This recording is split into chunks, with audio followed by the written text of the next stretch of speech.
আজি সমগ্ৰ অসমতে কংগ্ৰেছৰ অৱস্থান ধৰ্মঘট কাৰ্যসূচী সত্যৰ সন্ধানত নামেৰে শীৰ্ষ কাৰ্যসূচী আজি ৰূপায়ণ কৰিছে। অবৈধ কয়লা খননৰ বিৰুদ্ধে প্ৰতিবাদত নামিব আজি অসম প্ৰদেশ কংগ্ৰেছ আৰু যাৰ বাবে কংগ্ৰেছৰ সকলো স্তৰৰ নেতা কৰ্মীক প্ৰতিবাদত সহযোগিতাৰ আহ্বান জনোৱা হৈছে। সত্যৰ সন্ধানত আজি কংগ্ৰেছৰ অৱস্থান ধৰ্মঘট কাৰ্যসূচী ৰূপায়ণ কৰিব সমগ্ৰ অসমতে।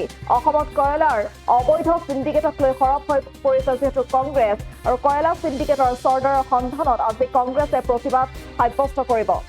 কিন্তু আজি অবৈধ কয়লা খননৰ বিৰুদ্ধে প্ৰতিবাদত নামিব অসম প্ৰদেশ কংগ্ৰেছ আৰু যাৰ বাবে কংগ্ৰেছৰ সকলো স্তৰৰ নেতা কৰ্মীক প্ৰতিবাদত সহযোগিতাৰ আহ্বান জনাইছে। আৰু সত্যৰ সন্ধানত আজি কংগ্ৰেছৰ অৱস্থান ধৰ্মঘট কাৰ্যসূচী অসমত কয়লাৰ অবৈধ সিন্ডিকেটক লৈ কৰা হ'ব।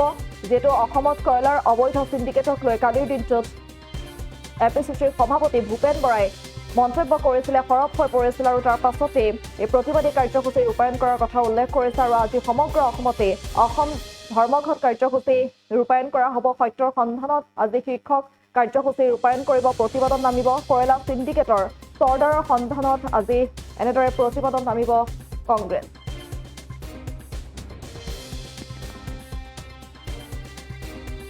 আছিলে আজি আৰু বিভিন্ন শাখা সংগঠনৰ প্ৰতিনিধিসকলৰ এখন জৰুৰী সভা আমি পাতিছোঁ। কাৰণ উমৰাংচুত এতিয়াও বহু কেইজন শ্ৰমিক আবদ্ধ হৈ আছে সুৰংগৰ ভিতৰত।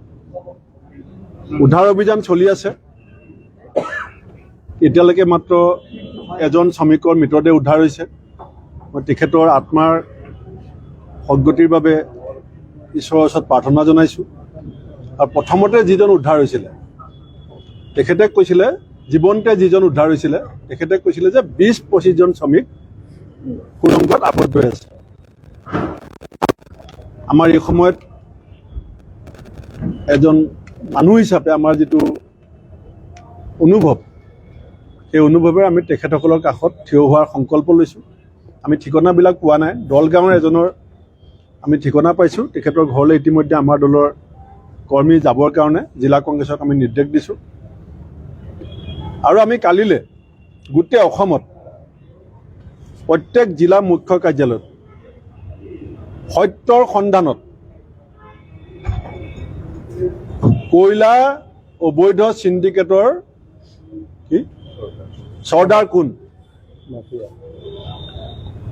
অবৈধ কয়লা সিন্ডিকেটৰ চৰ্দাৰ কোন, সত্যৰ সন্ধানত বুলি আমাৰ থাকিব শিৰোনামা।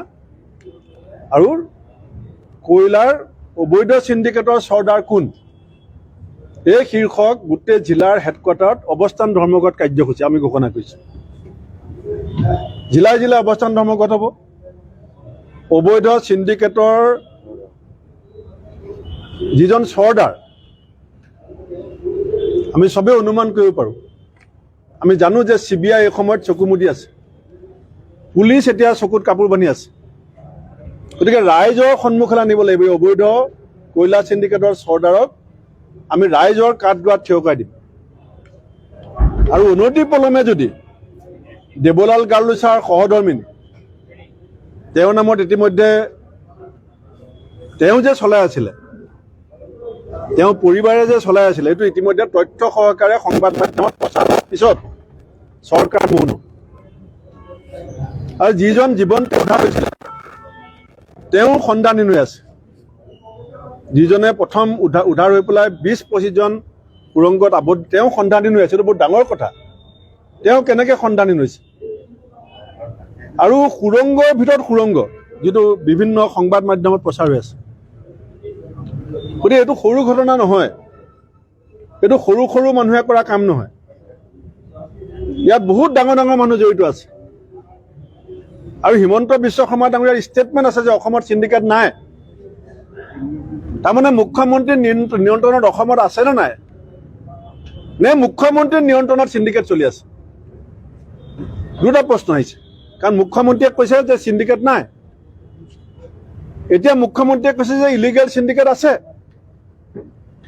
তাৰমানে অসম হিমন্ত বিশ্ব শৰ্মা মুখ্যমন্ত্ৰীৰ নেতৃত্বত নিয়ন্ত্ৰণত আছে নে নাই?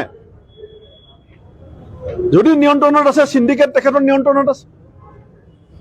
আৰু যদি তেখেতৰ নিয়ন্ত্ৰণত নাই, তেখেতে অসমত কি হৈ আছে নাজানে। দুইটা ডাঙৰ কথা। গতিকে আমাৰ কাইলৈ জিলা অৱস্থান ধৰ্মঘট হ'ব।